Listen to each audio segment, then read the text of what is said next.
But what I'll do is I'll just let the loop run and I'll shut my face and you can just hear the bike.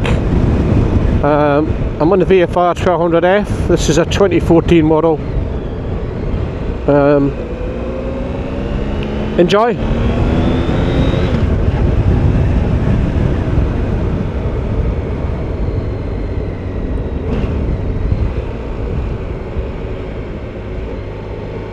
I am going to pull over and stop at my usual little stop and just go over the bike, but it'll just be a wee 5-minute stop. So at that I will shut up and just do the loop.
So I'm in second gear. It just gives you a chance to see that the bike's fairly smooth.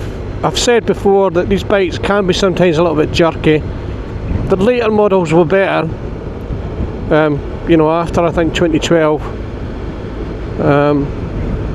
but they can still be a bit snatchy sometimes. But anyway, you can see that second gear, keep to the speed limit 30 mile an hour, and it's as smooth as butter.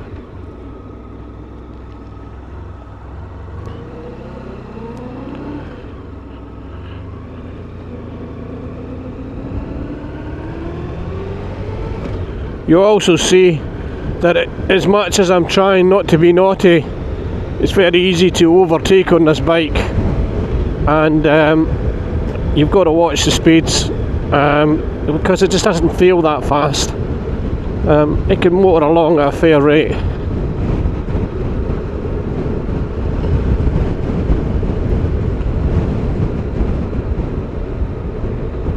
Again, I'm in third gear now, and it's quite stable. It's doesn't feel jerky at all at the moment. I should really be in second, but it's coping well with it.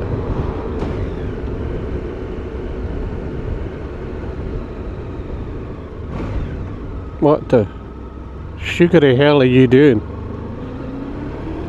Jesus.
Right, so there we go, a lovely little bimbo there round the wee circuit, and as you can see, it's quite a bike for trying to stay under the speed limits. Is very difficult. It's got a lot of power, so easy to overtake, handling's pretty good for the size it is. Shaft drive is absolutely brilliant. It's one of those things that every time I get off these bikes I always just sit down and suddenly remember it's got a bloody shaft drive. It's just so good. I originally had a 2010 model, brand new. I had that for about 3 years, and then I sold it, stupidly sold it for a Fireblade. And I should have kept it, and I always missed not having it. I had my best day on it, best 550 mile day I've ever had on a bike. And it always stuck with me, and I always thought, you know, I was always sweet on it. And then I got another one, a 2010 one. But circumstances played their part, and I sold it. And Oh, it was immaculate. It was absolutely immaculate. It was really like brand new. This one is a one owner bike. It only had 8,500 miles in it when I bought it. I've not done a lot in it this year, but I did spend the winter time. I managed to buy a brand new rack from Honda and the plate and movable part, all brand new, which were really scarce to find. I was just lucky to find it. So I spent my time getting that first, because I knew if I couldn't get that, there was no point going down the road of top boxes and that. And then I bought the side bags from a guy, and at the same time I bought a brand new white and black top box from a company in Italy, a genuine Honda one. And I thought, well, if I can't get a black top box, it'll do, you know, it'll be fine, black and white. And in between that, I then found the panniers, bought them off the guy. And then he said he also had a top box, and I got that very cheap. And I just took it thinking that it might be rough as nuts, but you know, I'll have a look at it, and maybe if it's not up to the job, I'll put the new one on instead. But actually, when it arrived, it was in pretty good condition, and I was pretty pleased with it. So I thought, so I've used the luggage on. I've got photographs of the bike with the luggage. It looks good. There's a few wee marks here and there, but you know, that's what happens with luggage. It's just going to happen anyway, you know. But I'm really pleased with it. What else did I do to the bike? Centre stand was a stand that I ordered from the company in Ukraine, and oh, the build quality in that centre stand is amazing. Always fun fitting them, of course. You need the strength of an ox to get these things on, and with all my ailments and injuries, I don't find it easy, but I managed it. And then it had this horrible tinted screen on it, and I had one of these brand new in a drawer that I bought for the last one and I didn't use, and I got this from a guy for a tenner, and I gave him 20 quid for it. He only wanted a tenner for it, and I just felt it was too cheap, so I gave him 20 quid, and he said it had come off his dad's bike, you know, years ago, and put away in the shed, and his dad had passed away. So he was just having a clear out, and I got that, and I was really chuffed with that. The heated grips I got fitted when I bought it last year. I don't know if you'll see it. I don't know if you'll see it. You'll maybe not see it that well. You see it there. If I look there, it's the wrong way around. I fitted the R&G radiator protector. I had the sat-nav mount from other versions of the bikes that I've had, so I managed to mount that there. And then because it came with a tank bag, now it's got a tank bag on it, like I say, it was only a one owner bike, but it had a couple of little marks on the side somewhere, and they're absolutely nothing. You could take the tank bag off and it wouldn't look bad, you know. But I decided to leave the tank bag on because it's quite handy, you know, when you're filling up and you spill fuel. Or I'm going to try and see if I can get a tank bag to fit it. The company still exists, so I'm going to see if I can get a tank bag that would fit it. But I managed to put my sat nav on here and just route it all down here for now anyway. Save me having to try to get under the tank and all that stuff. I did have to take the front part of the fairing off and the indicators and everything off to get this all fitted. But it wasn't too bad a job really, it wasn't that difficult. And that's it. That's the sort of that's the bike in it. So I've got the top box, side bags, I've got all that stuff. Put the centre stand on it, and it's lovely. It's a lovely bike. It's a lovely condition. Yeah, it's a. There's not many, you know, there wasn't many of these made really when you think about it. For 2010 to 2016, that was the production run. Of course, it was the first Honda to have DCT. So it was quite a breakthrough at the time. You know, this bike didn't get received by the public very well. I think Honda had a good idea in their head that they were making this super sports tourer that was kind of somewhere between a super bike and a touring bike. It was maybe for those you know, people who were coming off sports bikes and wanted something that still had a bit of power but could take a bit of luggage, and it does that really well because the luggage just clips on the side. You don't need any racks or anything, you only need the rack for the top box. So I mean, people were complaining about the size of the tank, but Honda had in head that, you know, it would do 300 kilometres roughly, you know, on a full tank. And they felt that for the kind of people that would ride this bike, they'd be pulling over and stopping and filling up. You get the performance, you get the maintenance-free shaft drive. So, you know, I think they had a good idea in their head, and it's, you know, it still looks a current bike, doesn't it? It's very futuristic. It stands time well, you know.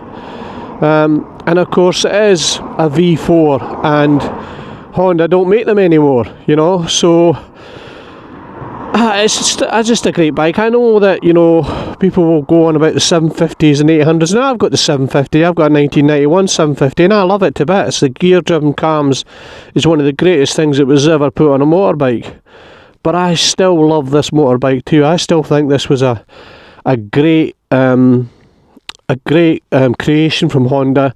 They just missed the public for some reason. Just the way, you know, people were expecting a V4 racing bike, you know, or a Blackbird replacement, or something to be, you know, something that might replace the Pan, when they sort of had a shaft drive and could take luggage. It just came into all this criticism from all these other parties that didn't want it, you know.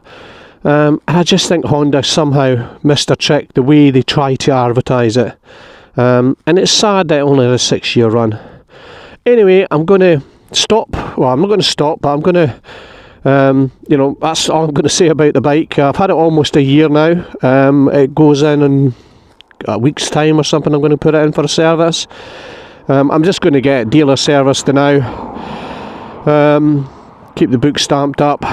Until I can, you know, get to a position that I'll be happy doing it. But anyway, I'm going to go and head back and get on one of the other bikes, and I'll tell you on the way now. I think what I'll do is I'll give you a wee update on where everything has gone, because you must be thinking that I'm just filling my garage full of bikes and nothing is going, but things have gone. So first of all, I did get rid of the BMW. It was a lovely bike. It was one in exceptional condition, and I suppose you know, there's a bit of me thinks I should have held on to it, but it was taking up a lot of space. And at the time I had my Ultra as well, my Harley Ultra. So it just, I don't know, it was just bought on a whim. I'd never had a BMW. It was a marvellous condition bike. It did have a problem that needed investigated. I'm sure I would have got to the bottom of it. But anyway, it went. And I know it's got a great following. I mean, I can see from the videos that it's had so many watches that people are just loving that bike. So apologies. I realise that there won't be any more footage or information on the BMW. Like I say, great bike, quite a great sound, quite unusual, and the one I had was a cracker, but it just wasn't fitting into my garage the way I'd hoped. And then when I bought the ZZR at the back of that, I bought that with a plan in mind, and it wasn't really that I bought it for myself. I had a sort of wee plan in my mind, and that didn't work out. So the trouble is that I love the ZZRs, and that was a lovely bike, and it was a keeper. It was definitely a keeper, but I had this, you know, and I hadn't bought the 1100 with the intentions that I was going to keep it. You know, I thought about someone else maybe having it, and it didn't work out. So in the end I thought, well, I can't really, you know, to have that and to have this just seemed a bit of an overkill for me. And then what happened was, so I'd already had those feelings when my mate was selling that Thruxton. So suddenly I thought, the Thruxton was really appealing to me, if I could get rid of the ZZR, I thought, well, I could maybe afford to buy the Thruxton. So I did all the work with the mudguard, did all that stuff, and I've got some video footage of that I might still put up. And I had to do it in my garage because I didn't have any, I couldn't get it in the workshop because the 750 was in there. So, cut a long story short, just as I realised that I had to jack the bike up to get the mudguard back in, once I'd repaired it all, I mean it came out easy enough because there was hardly anything holding it in. But once I put it back, to put it back into the 8 mounting points, I knew that I was going to have to lift the bike a bit. So I did everything right. I got axle stands, I got a jack, I put it on the axle stands, I fitted the mudguard, I did all that stuff. And I was just getting to the stage of getting ready to get it off the stands, and really I should have maybe waited or got another pair of hands, but being impatient, I took an axle stand out of it. I was kind of walking around it, it was still on the jack, and I thought it was going to be secure on the jack, but then what I didn't equate for was the jack could rotate. So as I'm going round the back of the bike, I'm thinking that I'm holding it, just steadying and balancing it, and I'm just going to nip round and get the other axle stand out. The bike started to rotate on the axle stand, on the jack, sorry. And of course I had no chance of holding up then because it was actually swinging round, you know, 360 degrees. So all I was doing was helping it to turn round. And it went over and it landed on an axle stand, and it cracked the fairing, which was absolutely sickening because the bodywork on the bike was brilliant, and I was so annoyed with myself. I kind of did a quick repair on it just to make sure that it was stable, and then I just thought, well, do I get the fairing off it and get it repaired? I'm not really intending on keeping the bike. Or do I just sell it? Try and sell it, knock a wee bit off it. And that's what I did. I advertised it on, I think, the Friday night, and it was gone. I think it was gone within the night I advertised it. So I put it on a Friday, and bang, somebody came along and picked it up. And it was a bargain. You know, they were trying to wrestle me with the price, but you know, they knew what they were buying. They knew it was there's not many like that in that kind of condition. So, you know, I have regrets selling it because I have such a history with them, you know, and they are beautiful, brilliant bikes, and the 1100 it's just fantastic. The aural experience of that sound, it's just fantastic, you know, the sound of that bike, the soundtrack it's got, and the way it delivers the power, beautiful, beautiful. But I just felt I had too many old bikes at that stage, you know. I've still got the 750, I've still got this secret project bike that I've still to reveal, and it's old. And it just, you know, with the chance to sell, the chance to get in the Thruxton, it just all melted together really, and I wouldn't have had the room for the Thruxton, I wouldn't have had the room to keep all the bikes. So I just took the opportunity and I'd sold it quite quickly. So there was a bit of me that was sad to see it go, but that's what happens, you know, sometimes. So those bikes have gone. So you know, I know there've been some subscribers who probably have subscribed because of those bikes, and I no doubt, you know, I'm being honest with you, that there won't be any more footage on those bikes.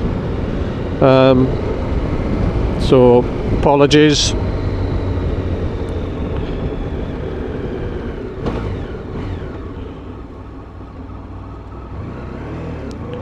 So I've had this bike nearly a year, and I think I've only done, I don't know, 300 miles if I'm lucky.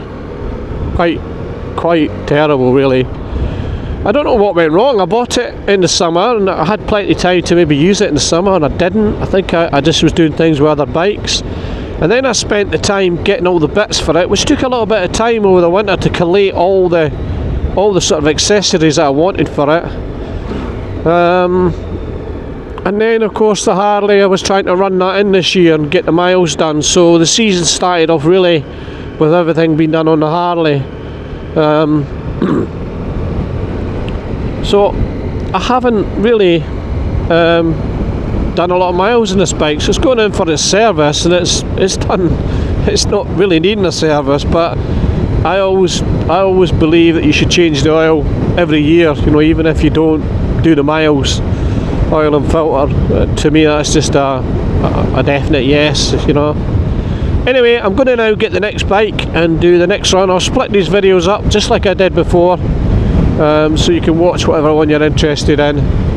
But VFR1200F, magic bike. It is a magic bike.